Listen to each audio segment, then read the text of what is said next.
What if the real sin isn't worshipping the devil, but questioning who decided what is sacred? Just off the Presidente Dutra Highway, in the overlooked stretch between Nova Iguazu and the city of Quemados, stands a structure you won't find in travel guides. It's not mentioned in the mainstream media, and until recently, was dismissed as a myth among drivers and locals, a temple dedicated to Lucifer. But this isn't fiction. It's the beginning of a true story. There, in full view of endless traffic and trucks, rose, built with concrete, steel, and cryptic symbols, the first Luciferian church of Brazil. And it wasn't founded by some foreign cult or fringe group of fanatics. It's the result of one man's will, Jonas de Souza, known to his followers as Master Jonas. Who is this man who dared to raise a church in honor of the one seen for centuries as Christianity's ultimate enemy? And perhaps more unsettling, why does he believe Lucifer isn't the devil at all, but the true light that frees the human mind from spiritual slavery? Master Jonas claims he does not preach evil. He preaches absolute free will. But what happens when freedom becomes heresy? Inside the temple are black altars, statues of arcane figures, and rituals that reinterpret biblical passages through a forbidden lens. With each ceremony, more people arrive, some drawn by faith, others by curiosity. But all leave with questions they can't easily answer. Why does this church unsettle so many? What have the government, the Catholic Church, and other religious institutions tried to do to stop its rise? And even more disturbing, why is the cross on the altar upside down? Why are chants heard on certain nights in languages that exist in no known dictionary? And what is the meaning of the carved symbol on the ceiling? A fusion of Lucifer's star with erased Hebrew letters from the Torah? Maybe the real question isn't what this temple is. Maybe it's why was it allowed to exist on Brazilian soil? And who is truly protecting it? Because according to never-before published documents and hidden baptism records, this religion not only exists, it's growing silently, like a flame burning in the darkness of denial. And the most shocking part? Master Jonas himself claims he received direct instructions from the bearer of light. But what if this fallen angel never actually fell? What if it was a celestial conspiracy to bury a far greater secret? Get ready. This isn't about belief. It's about what's been kept from you. Because the temple isn't just made of stone and steel. It's a symbol. It's resistance. It's a cry. It's a prophecy. And what comes next is even more disturbing than its creation. But what few people know is that this temple hides something buried beneath the main altar, something even the followers are afraid to touch. What do you think about all this? Tell us in the "What if the bearer of light never wanted to be worshipped? Only heard?" Before the temple existed, there was a man, and before that man was ever called master, he was just a boy, raised among cries of glory, divine punishments, and the muffled echoes of forbidden questions. Jonas de Souza, born in 1969 in the suburbs of Rio de Janeiro, grew up in a strict fundamentalist evangelical household. His father was a pastor, his mother a missionary. But Jonas was restless. He claimed that angels had watched him since childhood, but not the ones from the Bible. These were different, silent, massive, with black eyes and wings made of shadow. At age 13, he was expelled from church after publicly asking why God would create an enemy and then condemn him for playing his part. That, according to Jonas himself, was the first time Lucifer spoke to him. "You're not here to repeat prayers. You're here to awaken the sleeping."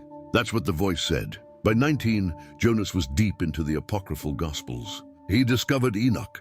He discovered Lilith. He discovered Azazel. And hidden between the lines of the texts erased by the Council of Nicaea, he saw a pattern.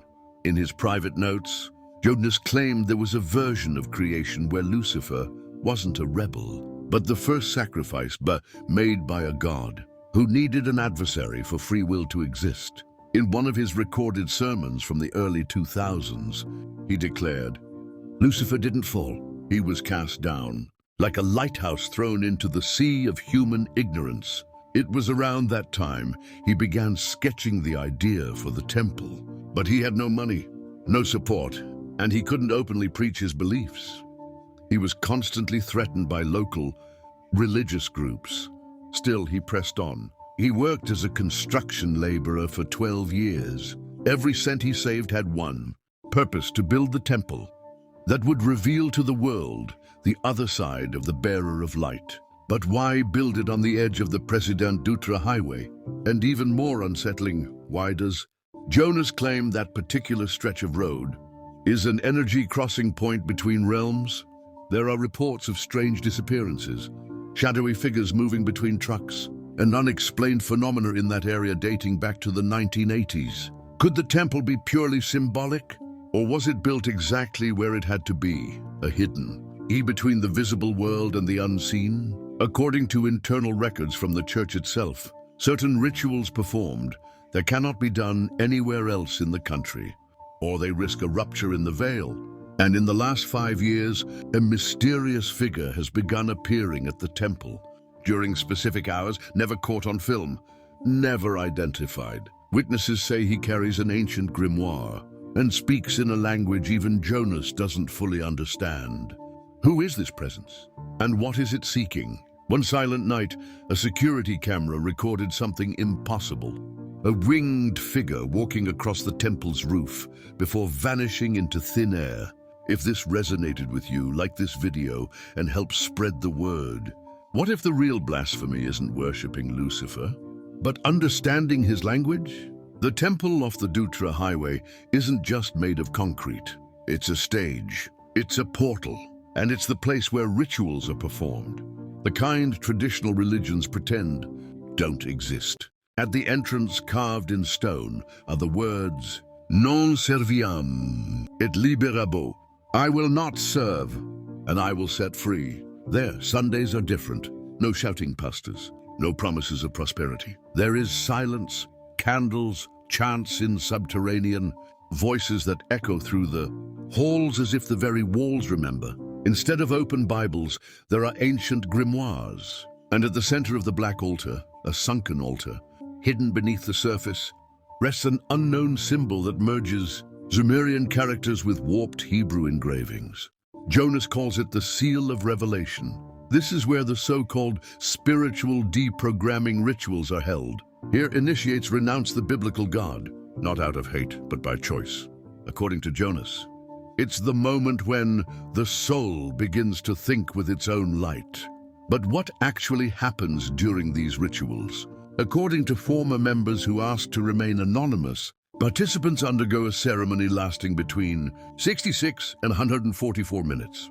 During this time, symbols are drawn on the floor using animal blood or something resembling it, while chants are recited from the ancient Aradia text, mixed with adapted fragments of the Book of Enoch. At a certain point, everyone is instructed to stare directly into the black mirror at the back of the chamber, which Jonas calls the inverted eye. It's said that many see things in that mirror they cannot describe, and they leave changed. But the most disturbing moment came to light in 2022. A leaked video showed a closed ceremony where Jonas himself performed a black light baptism. The ritual ends with the phrase, "Today you die to the lie and are reborn to the bearer of truth." Theologians who analyzed the footage identified fragments of ancient Kabbalistic texts intertwined with symbols from the Book of Shadows. But one of them was clear. What's being practiced there isn't just heresy. It's a new religion, organized, structured, and operational. That could explain the church's quiet expansion. In just 3 years, 4 new centers have appeared across Brazil, all in discrete locations, each led by disciples, personally initiated by Jonas. But there's something even more unsettling. In every temple, the same prophecy is etched beneath the altar. When the eyes of Brazil are opened, the bearer of light shall rise. But what does this prophecy really mean? Is it just esoteric symbolism? Or are we looking at a movement with much broader ambitions? At the center of the Seal of Revelation, there is a single point that no one is allowed to touch. Jonas says it's sealed for now. Subscribe. What comes next is even darker. What if faith isn't born from light, but from the blood that reveals it? Behind the rituals and symbols of the Luciferian temple on the Dutra Highway lies something deeper, older, more hidden. Master Jonas always spoke of the power of blood, not as sacrifice, but as language. According to him, blood is the only script the arcane truly recognizes. Words can lie, but blood never does. That's why, when founding the temple, he poured his own blood into the heart of its structure, mixed with soil, oil, and a substance that to this day no one has been able to identify. According to initiated witnesses, this blood was used to seal something beneath the altar, something Jonas found buried at the exact spot where he chose to build the church. A stone container, sealed, no visible inscription. Only a single carved mark, an inverted eye wrapped in interwoven serpents. He calls it the veil. When the veil is opened, Brazil will see the truth. Those were the words found in Jonas's ritual diary, recovered in 2019 by one of his former disciples. But what lies inside that sealed vessel? And why did Jonas never open it, despite claiming Lucifer himself led him to it? Documents uncovered by independent researchers reveal that the temple sits atop an ancient, indigenous spiritual route, once used by native tribes to commune with the world beneath. According to their traditions, that site holds an energetic rift, a zone of intersection between the physical realm and that of the hidden ones. Strangely, a Jesuit manuscript from 1714 mentions a cursed path of dancing spirits that ran precisely along the stretch of the Dutra where the temple now stands. Everything seems to converge. An ancient ground, a leader guided by non-human voices, and a buried object no one dares to touch. During the so-called forgotten blood rituals, followers carve their names with a ritual blade and drip their blood onto the veil, as if feeding or appeasing whatever sleeps beneath it. But why? Jonas claims the veil protects Brazil from a truth that could drive most people mad, and that only the prepared will be able to face it. As he once said, whoever bleeds for Lucifer is reborn in light. But what light, and at what cost? In March 2023, an attempted act of vandalism at the temple was stopped by private security. What drew attention was the reason. The group claimed that what's buried there must never be revealed. Among them was an excommunicated priest who, in an open letter to the archdiocese, wrote, "They are guarding the second fall, and the world is not ready to witness it." What does that mean? What is the church afraid of being unearthed? A month later, Jonas vanished for 3 days. When he returned, he told 33 initiates, "The seal has begun to crack. Share this with someone who needs to see what was hidden." What if Lucifer's fall wasn't the only one? What if a second one has already begun, right here beneath our feet? When Jonas returned to the temple after his mysterious 3-day disappearance, he was different, quiet, eyes unfocused, voice trembling, and the followers knew something had happened. That night, he didn't read from the Book of Enoch. He didn't invoke Lucifer. He simply repeated one phrase, 7 times. "The second fall is near." From that moment on, the temple entered a new phase. All rituals were suspended. Candles remained unlit for 13 days. And a secretive group of 9 disciples, who he called the Veil Keepers, was established. But what exactly is this second fall? According to internal church documents, there's a hidden doctrine Jonas never shared publicly, the doctrine of the living abyss. It claims the story of Lucifer's fall is only the first chapter of a cosmic cycle. The first fall brought knowledge. The second will bring the chaos of revelation. This doctrine speaks of an ancient entity lying dormant beneath Earth's crust, imprisoned long before Genesis. It is not a demon. It is not an angel. It is something that predates the divide between good and evil, a being that fell before Lucifer. And when it awakens, it will unravel the entire structure of human spiritual reality. Jonas believes this being is linked to the veil and that the Dutra temple is one of 7 containment sites scattered across the world. But if that's true, why build the temple? Why gather followers, teach, and expand? There's a disturbing theory among the initiates. Jonas doesn't want to prevent the second fall. He wants to prepare the awakened to survive it. In a restricted sermon, secretly recorded by a former member, Jonas says, "Most will lose their minds. But those who have already faced the abyss will laugh the day the heavens are torn apart. And there are signs it may have already begun. In recent months, reports of strange phenomena around the temple have increased.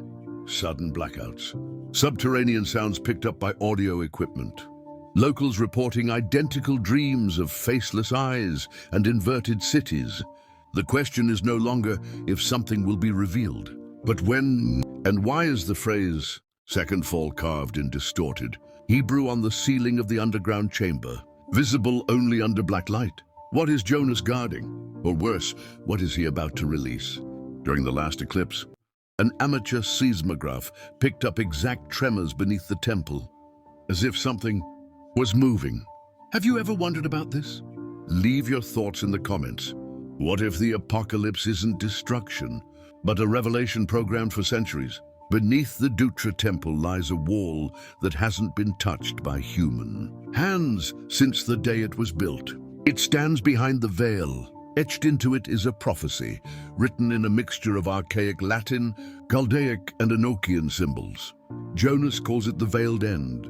According to his private writings, this prophecy does not speak of the end of the world, but of the end of the illusion. It claims that when the 7 containment points vibrate in unison, the seal of ignorance will be broken, and humanity will see what has been hidden since before the light. What's most unsettling is that, according to former followers who studied the wall for years, some parts of the prophecy speak directly about Brazil.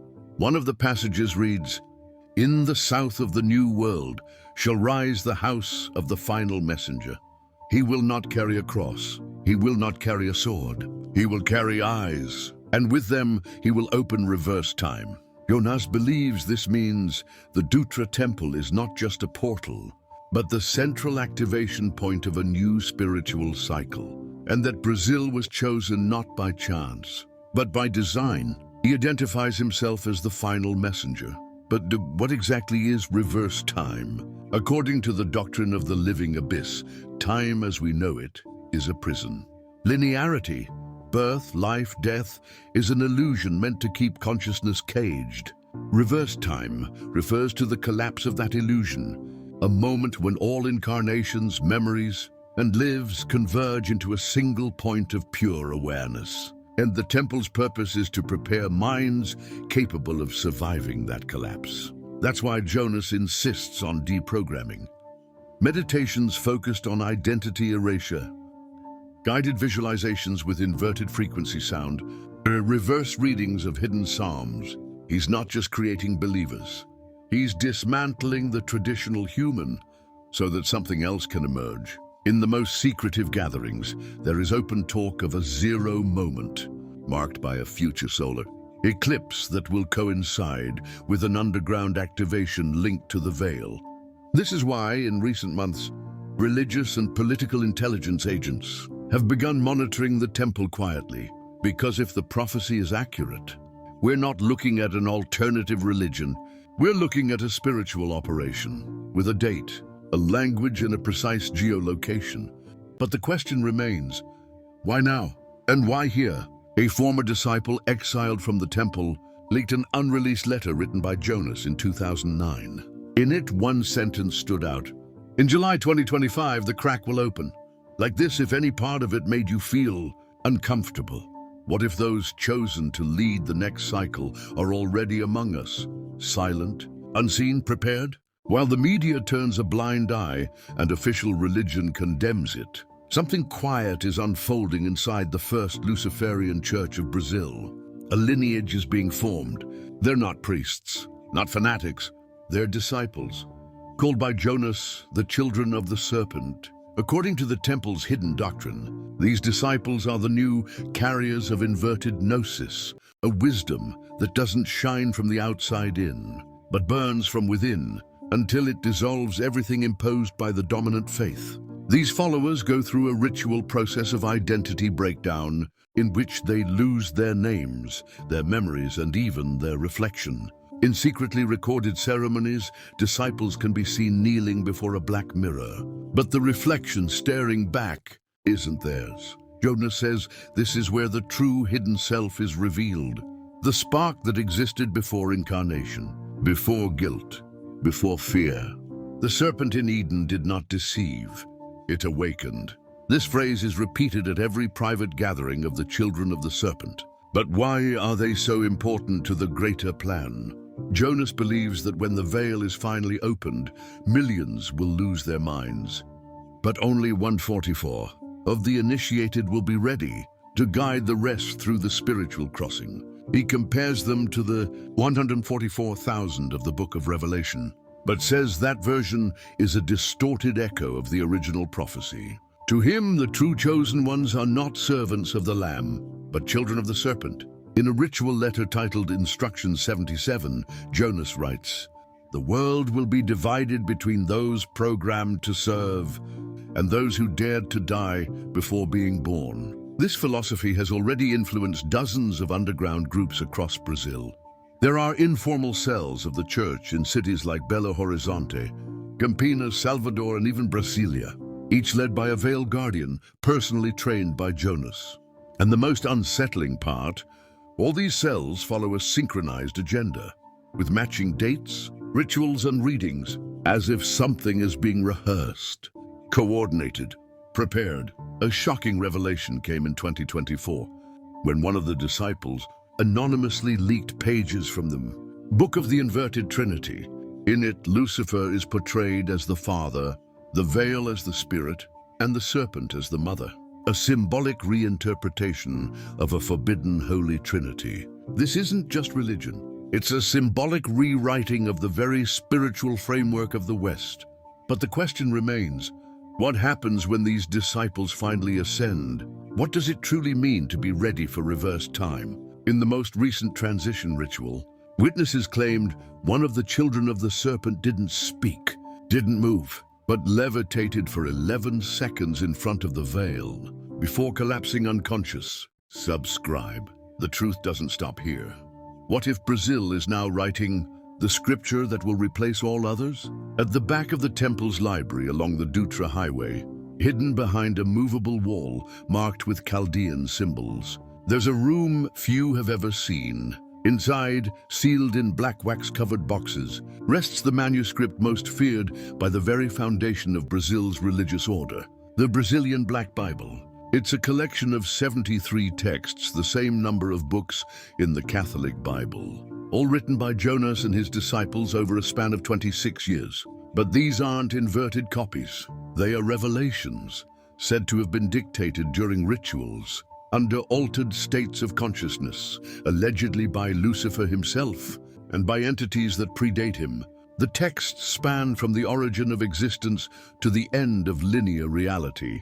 They speak of the first spark, and do of how, before there was light, there was consciousness, and of the great lie implanted by the Elohim, not as creators, but as dimensional jailers. One passage from the first book, the Gospel of the Serpent, reads, "In the beginning there was no word.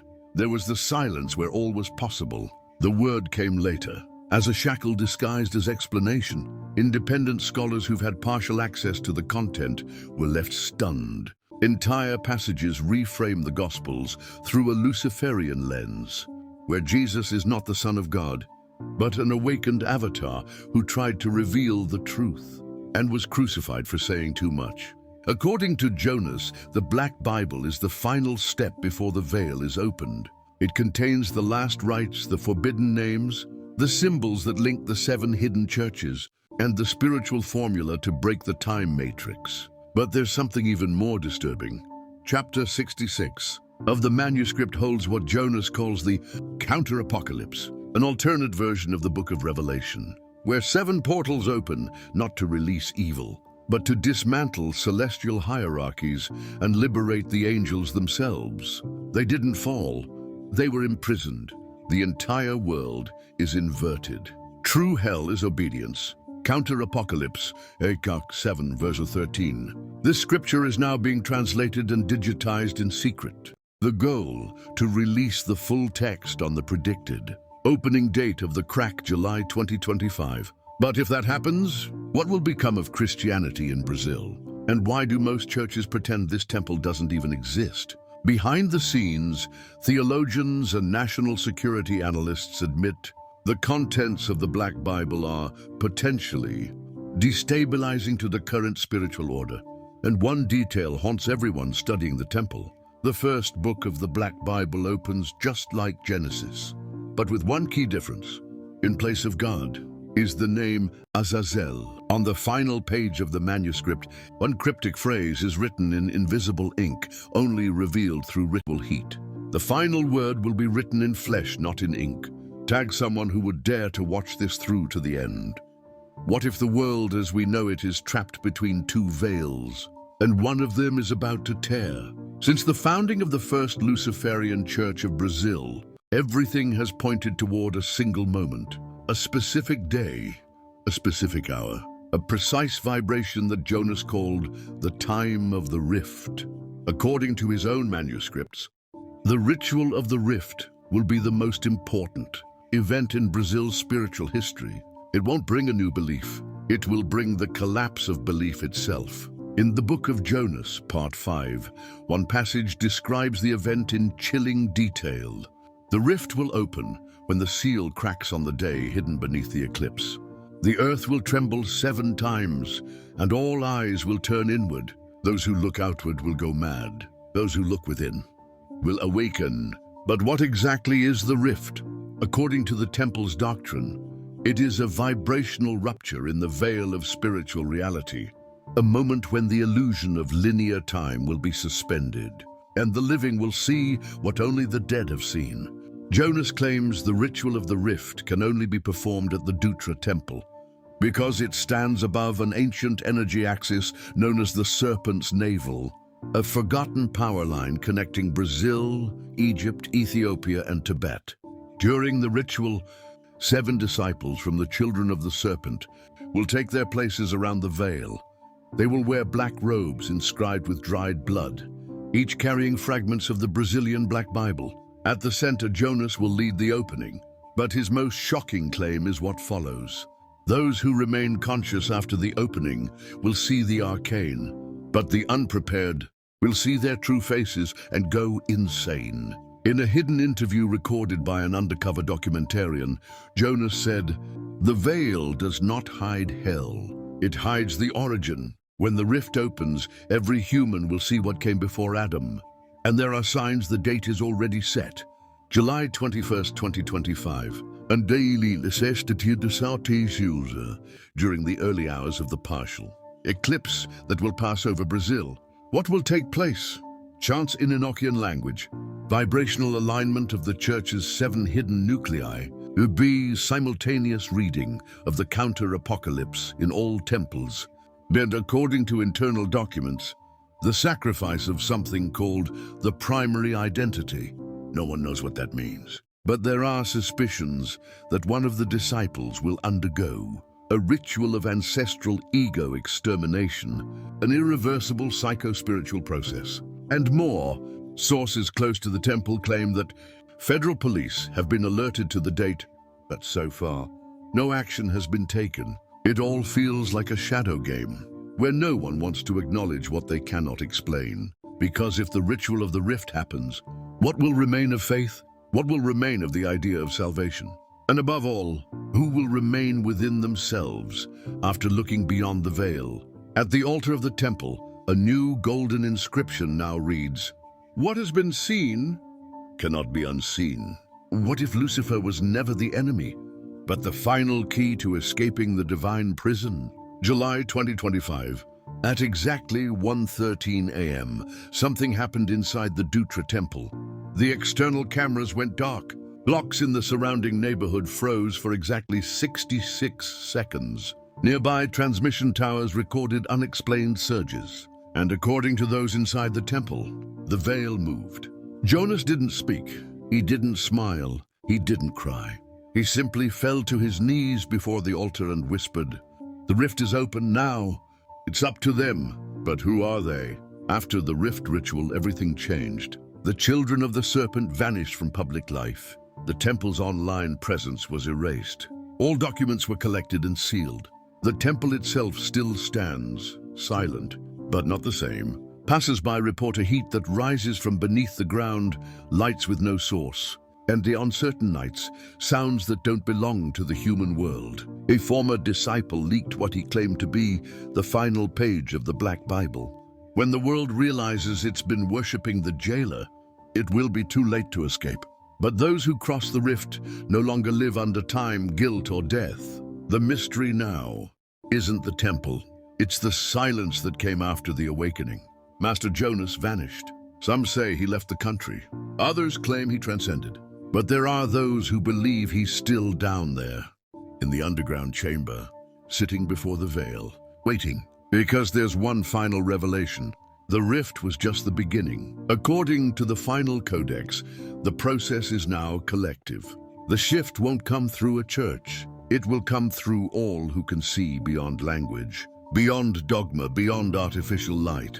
The true name of God, Jonas once said, was never spoken, and maybe never will be, because the Dutra temple was never meant to convert. It was built to confront, built for those willing to lose everything, even themselves, in exchange for a truth too vast for any altar. And now, the question is no longer whether this is real. It's, could you bear to know what was hidden? And if this is real, write your truth below.